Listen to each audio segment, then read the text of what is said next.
สวัสดีครับมาดูกันดีกว่าว่าถ้าต้องไปธนาคารที่จีนเนี่ยมีคำศัพท์อะไรบ้างที่จำเป็นสุดๆผมคัดมาให้เลย10คำเน้นๆรับรองว่าดูจบปุ๊บคุยรู้เรื่องขึ้นเยอะแน่นอนครับเคยเป็นกันไหมครับแบบเดินเข้าไปในธนาคารที่จีนโอ้โหเจอตัวอักษรจีนเต็มไปหมดเลยแล้วก็งงเอาไงต่อดีล่ะเนี่ยไม่ต้องห่วงเลยครับวันนี้เราจะมาแก้ปัญหานี้กันทีนี้เพื่อให้จำศัพท์ได้แบบติดหัวเลยนะเราจะมาลองสร้างสถานการณ์จำลองกันเหมือนเรากำลังเล่นบทบาทสมมุติว่าต้องไปธนาคารจริงๆมันจะช่วยให้เห็นภาพชัดขึ้นเยอะเลยครับโอเค พร้อมแล้วใช่ไหมครับงั้นเรามาเริ่มกันที่คำศัพท์พื้นฐานกันก่อนเลยกลุ่มนี้เนี่ยเป็นเหมือนตัวละครเอกกับฉากสำคัญในเรื่องเราเลยนะแน่นอนครับเรื่องทุกเรื่องมันต้องมีสถานที่เกิดเหตุใช่ไหมครับแล้วเรื่องของเราวันนี้ก็เริ่มต้นที่นี่เลยครับอินหางหรือว่าธนาคารนั่นเองจุดสตาร์ทของเราเลยพอเรามาถึงธนาคารปุ๊บอุปกรณ์สำคัญที่ต้องมีติดตัวต้องควักออกมาเตรียมไว้เลยก็คือยินหางข่าหรือบัตรธนาคารนี่แหละครับไม่ว่าจะเป็นบัตรเดบิตบัตร ATM เรียกคำนี้ได้หมดเลยแล้วบัตรที่เราถืออยู่นี่มันก็ต้องผูกอยู่กับแหล่งเก็บเงินของเราใช่ไหมครับซึ่งสิ่งนั้นก็คือจ้างหู้จ้างหู้หรือบัญชีของเรานั่นเองครับเอาล่ะทีนี้เรามีสถานที่แล้วมีอุปกรณ์แล้วก็ถึงคิวของแอคชั่นแล้วล่ะครับมาดูกันว่าพอไปถึงหน้าเคาน์เตอร์จริงๆเนี่ยเราจะทำอะไรได้บ้างจุดที่เราต้องเดินเข้าไปคุยกับพนักงานโดยตรงเลยเนี่ยเขาเรียกว่ากุ้ยไถกุ้ยไถครับเคาน์เตอร์บริการนั่นเองตรงนี้แหละครับคือเวทีหลักของเราในวันนี้เลย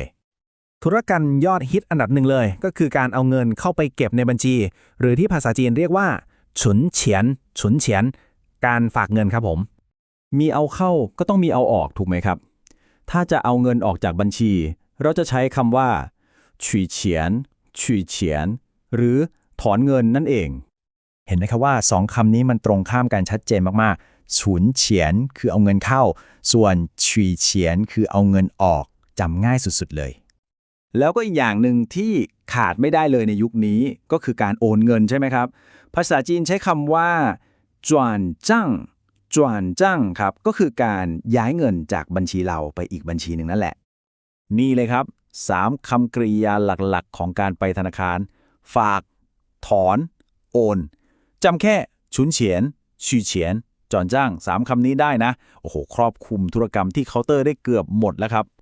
โอเคนอกจากเรื่องทำอะไรแล้วเนี่ยมันก็ยังมีข้อมูลสำคัญอื่นๆที่เกี่ยวกับบัญชีของเราโดยตรงเลยซึ่งก็ต้องรู้ไว้เหมือนกันนะครับมาดูกันต่อเลย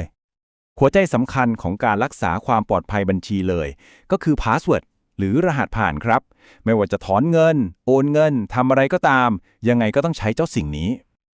เวลาที่เราฝากเงินไว้ในธนาคารเนี่ยนอกจากเงินของเราจะปลอดภัยแล้วบางทีเรายังได้ผลตอบแทนเล็กๆน้อยๆกลับมาด้วยนะสิ่งนั้นเรียกว่าลี่ชีหรือดอกเบี้ยครับแล้วถ้ามองในมุมกลับกันล่ะถ้าเราเป็นฝ่ายที่ต้องการเงินจากธนาคารการไปยืมเงินแบบนั้นน่ะเขาเรียกว่าใต้ขวานใต้ขวานครับหรือที่เรารู้จักกันในชื่อเงินกู้หรือสินเชื่อนั่นเองเอาละครับมาถึงช่วงที่สนุกที่สุดแล้วเราจะมาร้อยเรียงคำศัพท์ทั้ง10คำที่เราเรียนไปเมื่อกี้ให้กลายเป็นเรื่องราวการไปธนาคารฉบับสมบูรณ์กันอีกครั้งหนึ่งเป็นการทบทวนไปในตัวเลยโอเคเรื่องของเราเริ่มต้นที่การเดินทางไปยังสถานที่ที่เรียกว่าอินหางธนาคารนั่นเองพอเข้าไปถึงปุ๊บเราก็เดินตรงไปที่เคาน์เตอร์เลยครับในมือก็ถืออินเหิงขาเตรียมพร้อมไว้แล้วเป้าหมายของเราวันนี้ก็คือการจัดการเข้าสารของเราไม่ว่าจะเป็นการสนเชนฝากเงินฉีเฉียนถอนเงินหรือว่าจวนฉังโอนเงินก็ตาม